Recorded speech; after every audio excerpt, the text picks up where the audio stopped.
In this video, I'm going to share with you the one thing that I do that saves me money on my groceries and time on my shopping and meal planning. So if you want to save time and money every month, then keep watching.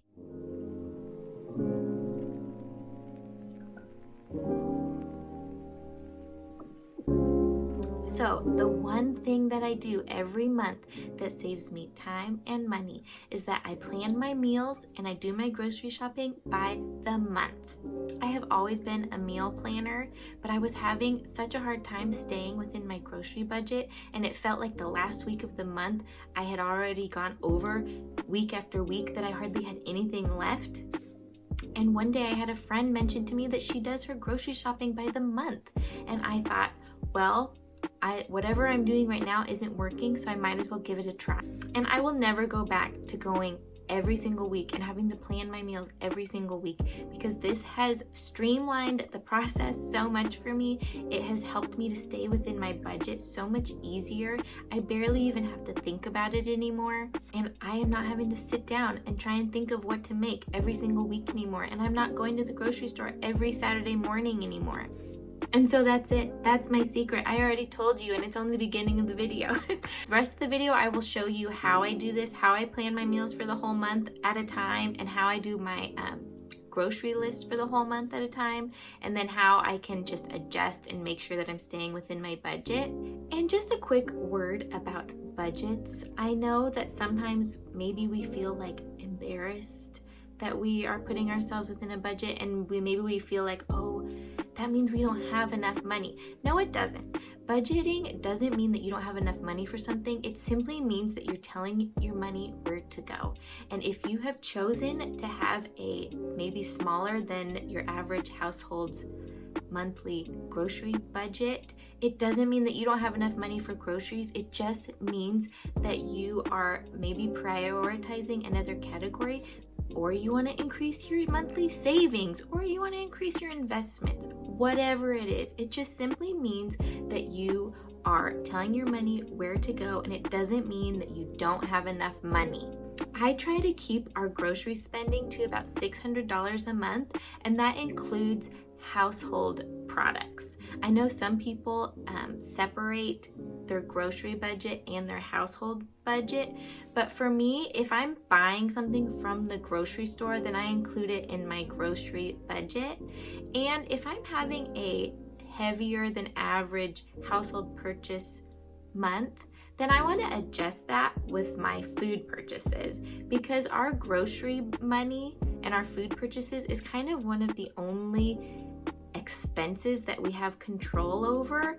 And so if I am needing to buy a lot of household products that month, then I want to balance that out by maybe buying less food items or cheaper options. And so that's what we do, and that is what we have found works for us. So now I'm just gonna walk you through what it is I do when I am ready to sit down and plan my meals for the month. So here is my very unexciting and inexpensive binder. If you feel like you need a fancy binder to motivate you, then by all means do that. But really all you need is pen and paper. So the first thing that I do is I figure out how many meals I am going to be cooking at home for the month. The way that my grocery trips have worked out for March is that I am going to be cooking from the 4th to the 31st, and so we need 28 dinners. And I just start writing down the things that I know that we will be eating and that I'll be cooking. We do a lot of the same things every month. Like on Saturday nights, I make pizza. So that is 4 times I'm gonna make pizza. We always have Carnitas Super Burritos, which I plan to do a video on that sometime soon. And then we have leftovers for that. So that gives me 2 dinners. I thought chimichangas sounded good, so I have that, and we'll have leftovers. So that's 2 dinners, and so on. And I just write down whatever I can think of. Now, I have found that it's helpful for me to keep a note open in my phone that I put anytime I think, oh, I want to make that. I haven't made that in a while, or that sounds good. I just add it to my notes. And so then when it comes down to me sitting, or when it comes time for me to sit down and write down my meals, I write down everything that I can think of just off the top of my head. And then I'll say, and what were the things that I wanted to make? And I'll go look at my notes and I'll write that all down. I also save my past month's meals lists in my binder, and so I flip through those quickly and be like, what have I made recently that we liked and that I'd like to make again. I will of course also look through my freezer and look through my fridge and my pantry and see what ingredients do I currently have that I can make dinners out of. And then I start assigning them to where I need them, depending on what day, what we have going on. And then I take this over to my computer and I start making my grocery list. And I do all of my grocery lists on my computer, just on an Excel spreadsheet. This helps me to keep track of how much I am planning on spending. It also helps me because I buy a lot of the same things every single month, and so I'm not having to rewrite them down. I open up my spreadsheet, I go through and I delete anything that I know that I don't need to buy.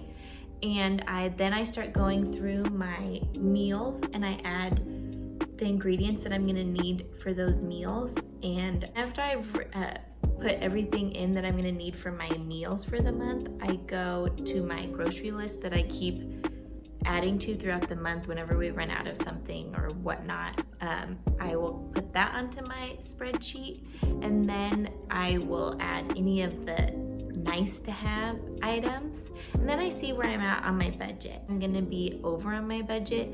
I'll either adjust some dinners and maybe take out some expensive dinners and put in some cheaper options, or I will take away the nice to have items and just keep the things that we need, so that way I know that I'm not going to be spending more than I was hoping to spend. I go to a few different grocery stores, but I try to do it all within 1 or 2 days, so that way I just get it out of the way for the month.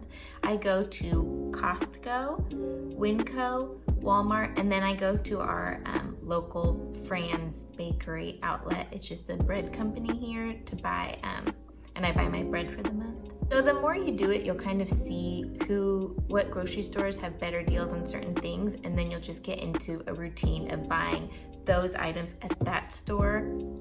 I'm anticipating that I'll be spending around $450 for my main grocery shopping for the beginning of March, and that leaves me $150 to get me through the rest of the month for anything that I need, like when we run out of produce or we need milk or any unexpected thing comes up that I need to buy for. And so I like to leave myself a good buffer, otherwise I'll end up going over by the end of the month. Well, that does it for this video. I hope that you enjoyed it. If you did, please give me a thumbs up, and if you haven't yet, please subscribe so that you can catch my next video, which will be my grocery haul for March, and we'll see if I was able to stay within my budget, and you can see how much food, not that much money, will get you when you plan this way. And I will see you all next time.